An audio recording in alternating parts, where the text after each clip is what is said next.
Le design thinking, c'est une méthodologie qui est née aux États-Unis et qui essaye de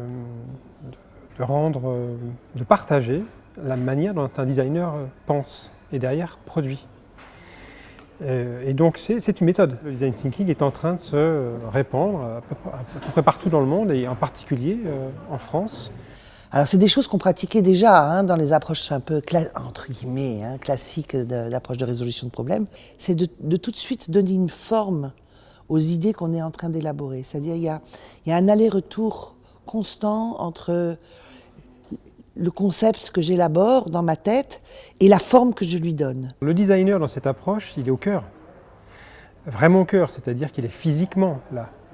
C'est pas juste sa culture, juste sa pensée, sa méthodologie qui est au cœur de la démarche, c'est lui. C'est pour ça que moi je dis, pas de design thinking sans design, mais pas de design sans designer.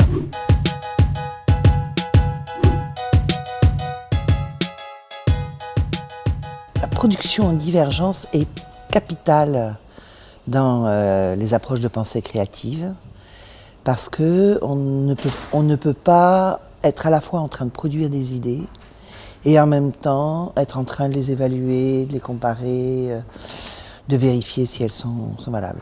En fait, l'idée de toutes ces techniques-là, alors il y a des exercices précis, mais c'est de réfléchir autrement.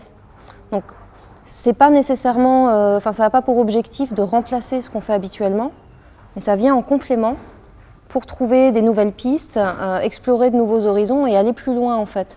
Aller plus loin dans les idées qu'on va pousser, aller plus loin dans les concepts qu'on va pouvoir utiliser et du coup avoir des solutions à la fin qui se tiennent mieux. La divergence, c'est je pars d'un point puis je m'autorise à ouvrir.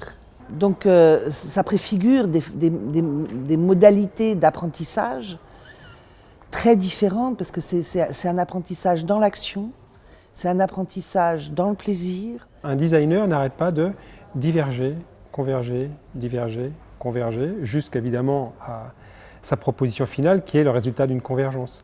Donc, la divergence, c'est quoi? La divergence, c'est l'idée qu'à une question, il peut y avoir 1000 réponses. Et que la première qui vient, en règle générale, c'est pas la bonne.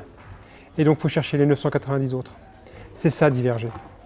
Et ensuite, évidemment, on converge, c'est-à-dire qu'on sélectionne sur ces 1000 réponses lesquelles sont les plus pertinentes. Ça permet à nouveau de reposer les questions et donc de rediverger pour reconverger.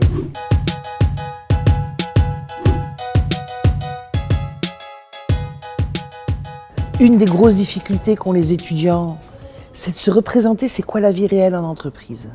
Alors là, ils rencontrent un vrai client qui leur parle de vraies problématiques et qui dit « on a essayé plein de choses, on ne sait pas comment faire.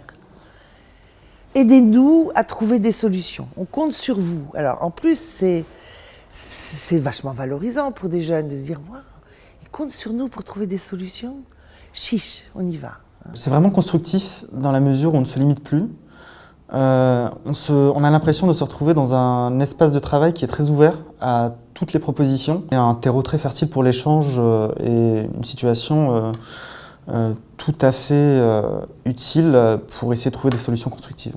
Donc la chaîne de l'innovation rapproche le monde professionnel du monde de l'éducatif.